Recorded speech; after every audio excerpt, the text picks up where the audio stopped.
묵상하겠습니다. 솔로몬의 성전 건축을 위한 준비입니다. 여러분과 제가 이 새벽 하나님께서 주시는 말씀을 읽겠습니다. 열왕기상 5장 3절 말씀 한 절을 함께 읽겠습니다. 당신도 알거니와 내 아버지 다윗이 사방의 전쟁으로 말미암아 그의 하나님 여호와의 이름을 위하여 성전을 건축하지 못하고 여호와께서 그의 원수들을 그의 발바닥 밑에 두시기를 기다렸나이다. 아멘. 열왕기상 5장에는 하나님의 지혜로 왕국의 평화와 안정을 이루었던 솔로몬 왕이 드디어 성전 건축을 위한 준비를 서두릅니다. 솔로몬의 업적 중 가장 뛰어난 것은 다윗이 건축하지 못한 성전을 완공한 일입니다. 이에 관한 기사가 5장에서 8장까지에 나오는데 5장에서는 솔로몬이 성전 건축을 위해 준비한 사실과 두로왕 히람이 이 일에 주력하였음을 우리에게 보여줍니다. 먼저 솔로몬은 건축 자재인 백향목과 잣나무를 구하기 위하여 두로왕 히람과 약조를 맺습니다. 그리고 나서 온 이스라엘에서 3만 명의 역군을 불러일으켜서 레바논에 보내고 성전의 기초석을 위해 크고 아름답고 귀한 돌을 떠다가 다듬게 했습니다. 이와 같은 평화의 시대에 성전을 건축하는 솔로몬이 오늘 5장 3절에서 이렇게 말씀했습니다. 우리 아버지 다윗이 성전을 건축하지 못한 이유가 수많은 전쟁을 치르느라고 그랬습니다. 많은 사람들 가운데 반란을 일으키는 아들들도 있었고 또한 사울 왕가의 후손들이 계속해서 반란을 일으켜 왔기 때문에 성전을 건축할 수가 없었습니다 라고 5장 3절을 여러분과 제가 함께 읽었습니다. 이제 솔로몬이 왕으로 등극하고 나서 사울 왕가의 세력들도 다 제거되고 요압 왕을 비롯한 사람들도 다 제거된 그러한 상태 가운데서 평화의 시대를 맞이했다라는 거죠.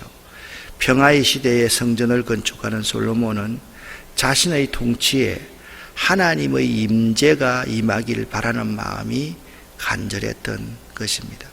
이미 솔로몬의 명성은 하나님께서 허락하신 지혜로 말미암아 온 세상에 널리 퍼져 있었습니다.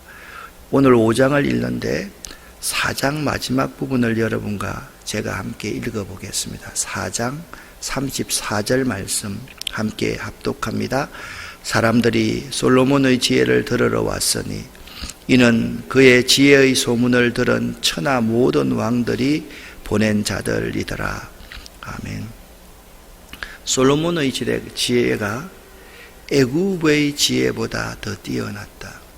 그 시대의 지혜로운 사람들보다 훨씬 더 뛰어났다라고 4장에 열왕기서의 기자는 언급하고 있는데 이 솔로몬이 기름 부음을 받고 그의 아버지의 뒤를 이어 왕이 되자 두로왕 히람이 듣게 됩니다. 그의 신하들을 솔로몬에게 사절단으로 보냅니다. 그런데 두로왕 히람과 그의 아버지 솔로몬의 아버지 다윗은요, 마치 다윗과 요나단이 언약을 맺었던 것처럼 다윗과 요나단은 믿는 자끼리 언약을 맺었던 것이라고 한다면 두로왕 히람과 다윗은요, 믿는 자와 믿지 않는 자임에도 불구하고 서로 이는 히람이 평생에 다윗을 사랑하였음이라. 그러니까 다윗과 요나단처럼 준 언약에 기초한 교제를 하였다라는 사실을 알 수가 있습니다. 1절 말씀 이는 히람이 평생에 다윗을 사랑하였음이라를 다른 번역을 찾아보니까 쉬운 번역에는 이렇게 기록되어져 있습니다. 두로왕 히람은 다윗의 친구였습니다 라고 기록하고 있고요. 현대인의 성경에는 평소에 다윗과 신분이 두터웠던 두로왕 히람이라고 번역하고 있고, 그리고 새 번역에서는 두로의 히람 왕은 평소에 늘 다윗을 좋아하였는데, 그러니까 솔로몬의 소문이 온 세상에 퍼지고 솔로몬이 다윗을 이어서 왕이 되었다고 하자 누구보다도 두로왕 히람이 기뻐하면서 사절단을 보냈다라는 사실을 알 수가 있습니다. 여러분, 두로라는 지방이 어디에 있는지, 지역이 어디에 있는지 여러분 기억이 나십니까? 항상 두로와 같이 나오는 지명은 뭡니까? 두로와 시돈입니다. 따라합니다. 두로와 시돈. 이게 두로와 시돈은요, 레바논과 인접해 있는 그러한 나라입니다. 자, 지도를 여러분에게 보여드리겠습니다. 여기가 두로, 여기가 시돈입니다. 땅이 레바논 땅입니다. 그러니까 레바논 땅에 인접해 있는 곳이 두로와 시돈은, 이 두로와 시돈은요, 지중해를 끼고, 지중해 항구를 끼고 있기 때문에 매우 무역이 발달했던 곳입니다. 그러니까 이 두로와 시돈에서 레바논의 이 백향목, 이 잣나무, 이것들을 이제 가져오고 돌들을 가져와야만 했던 것입니다. 여러분, 강화에 가면 성당들이 있습니다. 그 성당들은 천주교 성당이 아니라 개신교 성당이다라고 여러분 생각하면 됩니다. 거기 가면 교회를 지어놨는데 교회가 꼭 들간 같은 전통으로 지어져 있습니다. 지나가던 스님들도 그걸 보고 나무관세음보살 할 정도의 강화성당, 온수리성당, 그 성당들이 있습니다. 이 목재들을요, 백두산 소나무를 가지고 와서 이 성전을 지었다 그러잖아요. 아니, 백두산 소나무를 그 시대에 어떻게 가져왔습니까? 문헌을 보면요, 백두산 소나무를 벌목해가지고 그걸 뗏목을 만들어가지고 이 강을 통해서 바다로 나와서 강화 앞바다까지 가져와서 그걸요, 소가 끌고 올라가서 소가 2마리나 죽으면서 그 건축을 했다라는 역사가 있는데, 여러분, 온수리 성당, 그 강화의 성당에서 그 건축을 봐도 그렇게 역사가 대단한데, 솔로몬 성전의 역사는요, 여기 두로에서 어디로 오는가 하면 지중해를 해서 요바로 옵니다. 요바에서 예루살렘까지 이 엄청난 사역, 대사역이 시작되었는데, 그 엄청난 대사역을 도와주는 사람이 누구냐? 전혀 믿지 않았던 두로왕 히람이었다라는 사실입니다. 솔로몬이, 자, 먼저 두로왕 히람이 사절단을 보내어서 축하를 했지요. 그 답으로 솔로몬이 두로왕 히람에게 부탁을 합니다. 원래 이게 정치라는 것은 이렇게 하는 겁니다. 한쪽에서 오면 한쪽에서 답을 하고 답방을 하고, 이쪽에서 무엇을 주면 상대에게 대가를 주는 것이, 그것이 정치입니다. 이에 솔로몬이 히람에게 또 사람을 보내어서 말을 하는 거죠. 이렇게 설명합니다. 당신도 잘 알고 있지 않습니까? 내 아버지를. 내 아버지 다윗이 사방의 전쟁으로 말미암아 그의 하나님 여호와의 이름을 위하여서 성전을 건축하고 싶었으나 여호와께서 그 원수들을 발바닥 밑에 두시기까지 때를 기다렸습니다. 그가 그 때를 묵묵히 잘 기다리고 나서 하나님께서 나에게 사방의 태평성대를 주심에 이제 나에게 원수도 없고 재앙도 없기 때문에 내가 아버지의 유지를 받들어서 여호와의 성전을 건축하려고 하오니 당신이 명령을 내려서 나를 위하여서 레바논에서 백향목을 베게 허락해 주십시오 라고 말씀을 하고 있는 것입니다. 여러분, 아버지 다윗 왕의 소원을 이루려고 하던 아들 솔로몬의 아름다운 마음을 우리가 여기서 읽을 수가 있습니다. 아버지 대에서 이루지 못한 신앙의 유업을 내 대에서 이루어야 되겠다라는 생각을 가지고 있는 거지요. 오늘날 신앙의 1세대와 2세대들이 우리 한국교회에서 이제 점점 더 사라져 가고 있는 현실입니다. 우리가 지금 개신교가 선교 100여 년이 되었기 때문에 1세대와 2세대가 사라져가고 있는 가운데서 3세대에 살아가고 있는 사람, 그리고 4세대를 살아가는 사람에게 가장 부족한 것이 뭐냐? 나의 선배들이, 나의 선조들이 꿈꾸었던 것을 내 대에 이루어야 되겠다라고 하는 그런 의식이 점점 더 사라져 가는 거예요.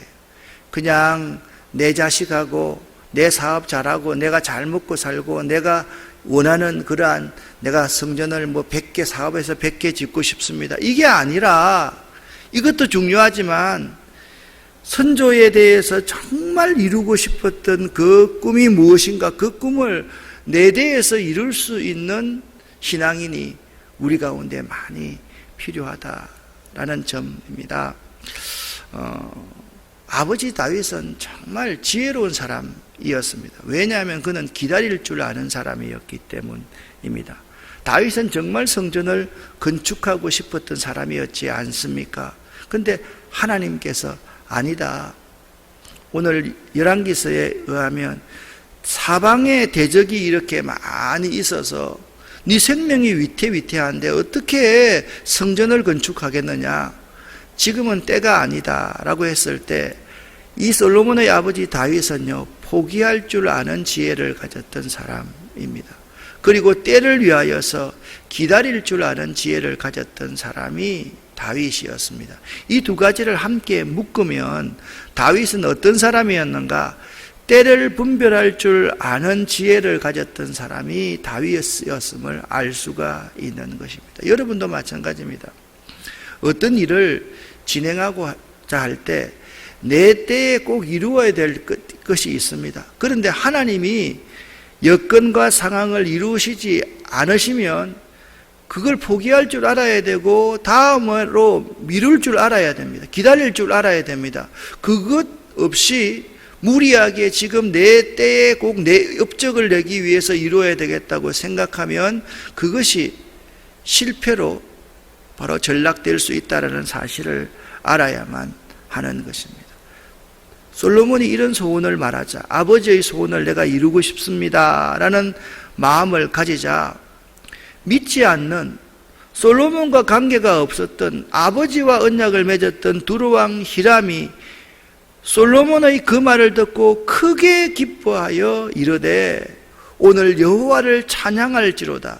그가 다윗에게 지혜로운 아들을 주사 그 많은 백성을 다스리게 하셨도다. 그렇게 말을 하고 있는 모습을 볼 수가 있습니다.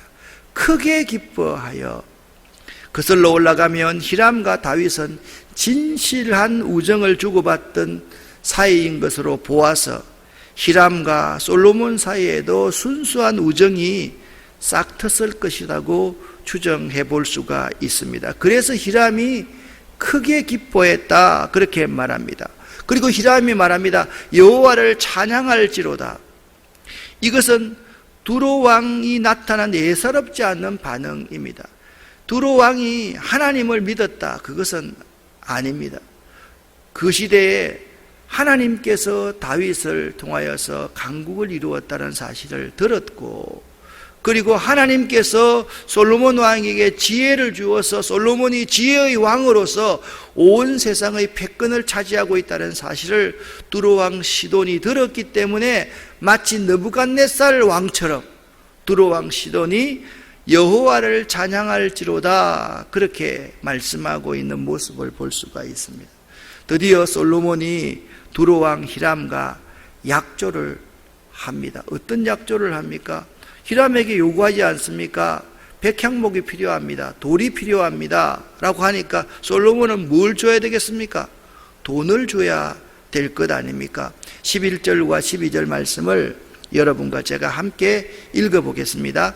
솔로몬이 히람에게 그의 궁정의 음식물로 밀 2만 고로와 맑은 기름 20고로를 주고 해마다 그와 같이 주었더라. 여호와께서 그의 말씀대로 솔로몬에게 지혜를 주신 고로 히람과 솔로몬이 친목하여 두 사람이 함께 약조를 맺었더라. 아멘. 우리들이 있잖아요. 하나님의 역사를 선포하고 어떠한 사역이나 사업을 추진할 때 세 가지 경우가 일어날 수가 있습니다. 나랑은 전혀 관계없는데 이전에 부모의 기도가 우리 대에 이루어지는 경우가 있습니다. 그리고 이전에 신앙의 선배들이 인연이 되어서 그것이 끈이 되어서 그 사역이나 사업이 추진될 때가 있습니다. 이럴 때 여러분은 잊지 말아야 됩니다. 내 능력이 아니지 않습니까? 하나님의 은혜를 잊지 말아야만 됩니다. 여러분 사역을 하다 보면 그런 일들이 많이 있습니다. 특별히 교회 사역을 하다 보면요, 한 달이 건너면 나를 아는 사람이고 또 아는 사람입니다. 결혼식을 하는데 갔더니, 아들 결혼식을 하는데 갔더니 내가 전혀 모르는 사람이 와 있는 거예요. 그랬더니 며느리 큰아버지가 내가 아는 사람이고 너무 잘 아는 교수님인 거예요. 이런 일들이 우리 가운데 많이 일어날 수가 있다라는 거예요. 여러분이 하나님의 역사를 선포하고 어떠한 사역이나 사업을 추진할 때 이전에 부모님의 기도나 신앙의 선배들의 기도나 인연이 끈이 되어서 그것이 이루어질 수가 있다. 두 번째, 또한 우리들도 하나님의 역사를 선포하고 어떠한 사역이나 사업을 추진할 때 히람처럼 의외의 사람, 내가 생각했지 않았던 사람, 믿는 사람이 아니라 믿지 않는 사람이 크게 반응할 수 있더라는 거예요. 그것도 하나님의 은혜일 수가 있습니다. 그리고 우리들이 전혀 생각지 않았던 역사가 일어날 때가 있습니다. 그냥 좋은 일이 뻥뻥 터질 때가 있습니다. 이럴 때 모두 내 힘으로 이룬 것이 아니라, 내 기도로 이루어진 것이 아니라 누군가 나를 위해서 기도하고, 누군가 길을 닦아 놓고, 누군가 끈을 만들어 놓고, 누군가가 우리를 도왔기 때문에 이 자리에 있다는 사실을 잊지 말아야 된다라는 것입니다. 솔로몬이 이제 그 나라에 선포를 합니다. 온 이스라엘에 역군들을, 일할 수 있는 최고의 기술자들을 불러들이는데 그 기술자들이 무려 3만 명이었다. 이에 솔로몬 왕이 온 이스라엘 가운데서 역군을 불러 일으키니 그 역군의 수가 3만 명이더라. 그렇게 말씀하고 있습니다. 그런데 13절부터 18절까지에는 이 역군들을 레바논에 보내고 해서 모든 건축의 재료들을 가져오게 하는데 17절 말씀을 여러분들이 유의해서 볼 수 있어야만 합니다. 17절을 함께 읽어보겠습니다. 이에 왕이 명령을 내려 크고 귀한 돌을 떠다가 다듬어서 성전의 기초석으로 놓게 하매. 아멘. 여러분, 성전이 건축된다라고 할 때 가장 중요한 것이 무엇으로부터 시작됩니까? 성전의 기초석이 놓이면 그 성전은 건축이 시작되는 겁니다. 솔로몬 왕이 명령을 내려서 그 웅장하고 아름다운 돌을 다듬어서 성전의 기초석을 놓게 하였다. 이것이 오늘 열왕기상 5장에서 키가 되는 말씀입니다. 여러분, 묻습니다. 솔로몬 성전의 기초석이 놓인 장소가 어디라고 여러분 기억하십니까? 역대하 3장 1절 말씀을 함께 읽어보겠습니다. 솔로몬이 예루살렘 모리아 산에 여호와의 전 건축하기를 시작하니 그곳은 전에 여호와께서 그의 아버지 다윗에게 나타나신 곳이요 여부스 사람 오르난의 타작마당에 다윗이 정한 곳이라. 아멘. 여러분, 여기 두 단어가 거의 합성되어서 나타납니다. 예루살렘, 모리아 산. 우리가 알고 있기는 예루살렘은 예루살렘이고 예루살렘은 다윗의 성이고 모리아 산은 어떤 거예요? 아브라함이 독자 이삭을 하나님 앞에 희생 제사로 번제로 드리려고 했던 곳이 모리아 산 아닙니까? 그런데 역대하 3장 1절에는 솔로몬이 예루살렘 모리아 산에 여호와의 전 건축하기를 시작했다. 이 말씀이 매우 의미가 있는 말씀입니다. 첫 번째, 이 성전의 기초돌이 놓여진 장소는 예루살렘 모리아 산이다. 자, 이 의미가 무엇입니까? 두 번째, 아브라함이 자신의 독자 이삭을 하나님께 번제로 드리려 했던 곳이 예루살렘 모리아 산입니다. 그러니까 하나님의 성전은요, 희생 제물이 있어야 된다라는 거예요. 산 제물이 피체, 육체로 태워서 하나님 앞에 온전히 드려져야지 하나님의 성전의 기초석이 놓여질 수 있다라는 거예요. 그런데 여기서 다윗이 하나님을 만났던 곳이다 라고 말씀을 하고 있습니다. 도대체 이 예루살렘 모리아산이 어떤 곳입니까? 사무엘하 24장 말씀을 보면 다윗이 인구조사를 시작합니다. 누구에게 명령을 해서요? 요압에게 명령을 해서 9개월 20일 동안 온 나라의 인구를 조사해 보니까 나라에서 전쟁에 나갈 만한 사람이 130만 명이나 되는 거예요.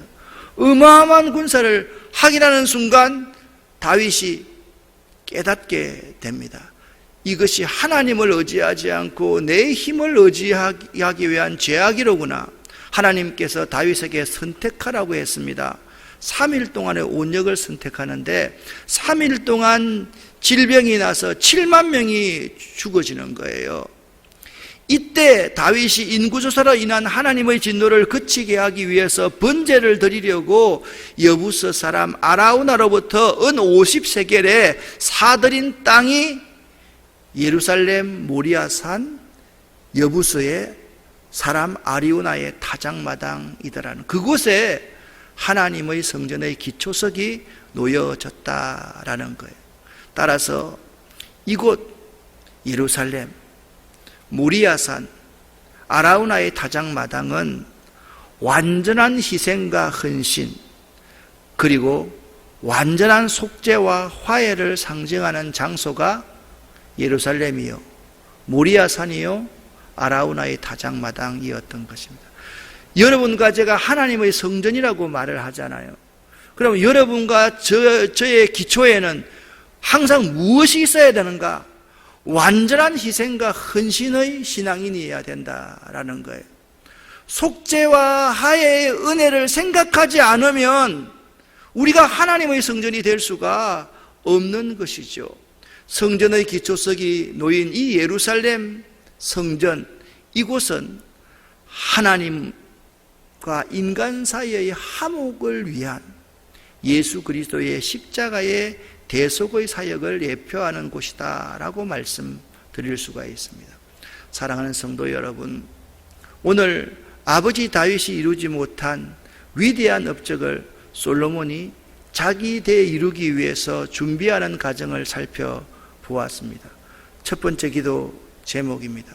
여러분, 다윗처럼 때가 아니면 포기할 줄도 알고 기다릴 줄도 아는 지혜로운 사람 되시기를 예수 이름으로 간절히 부탁을 드립니다. 여러분과 제가 어떤 하나님을 위한 사역을 하고 사업을 시작을 하고 그 사업을 진척시킬 때 하나님의 역사가 나타날 수가 있습니다. 그 하나님의 역사는 세 가지로 나타납니다. 첫 번째, 조상들과 부모님의 기도의 은혜로 나타날 수가 있을 때 감사하십시오. 두 번째, 믿지 않는 의의 인물, 우리 믿는 사람들 가운데서도 내가 전혀 생각지 않았던 의의 인물을 통해서 하나님의 역사가 이루어질 수 있습니다. 세 번째, 하나님이 직접적으로 역사하실 수가 있습니다.